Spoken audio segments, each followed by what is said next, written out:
Yeah, I think it's important to actually then debrief yourself. Because what can happen when you have these particular calls, and at the time you kind of go, oh, phew, I'm glad that's out of the way, I've passed it over. But in actual fact, that really happens, particularly if you don't get too many of these things. They're quite, how do I describe it, the occasional kind of call. What can happen when you have a call like this, you can actually hold it in your body, and your sympathetic nervous system can kind of kick in, because when you take a call like that and you get to the point where you have to take action to actually call O, that's pretty serious. And at that point, there's this kind of anxiety about, how is the client, what happens afterwards. So hopefully you'll get some feedback back, the client's okay. But even when everything's fine and you realise the client, there's no self-harm that's taken place, you still hold that.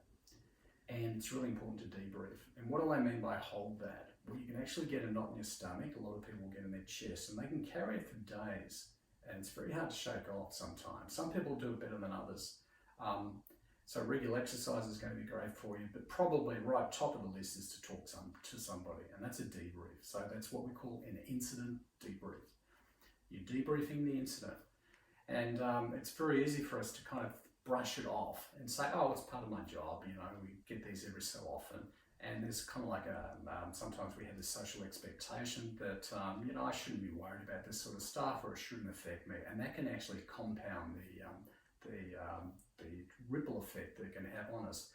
So I think part of the process, if you have any call like this, it's really important to have an incident debrief. So what's an incident debrief? Well, it's actually talking to a trusted colleague. It could be a professional. It could be a psychologist through the EAP system.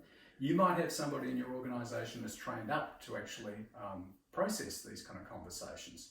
And it's really about talking about what happened, going through the incident, and how you felt about it and what went on. And by actually talking about the incident, we're actually able to process it. We basically get it out of our heads, and it's out there.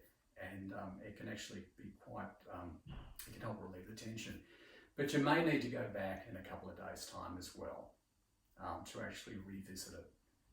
What we do know through trauma therapy is the way trauma therapy is approached is by reliving the trauma, talking over and over and over, and that's how we actually get it through. But if we hold it in and we don't talk about it, and we go home and we sort of push it down, it just bubbles away for a lot of people. Not everyone, but I think we should treat it. If you do have a call like this, it's really important that you actually debrief it.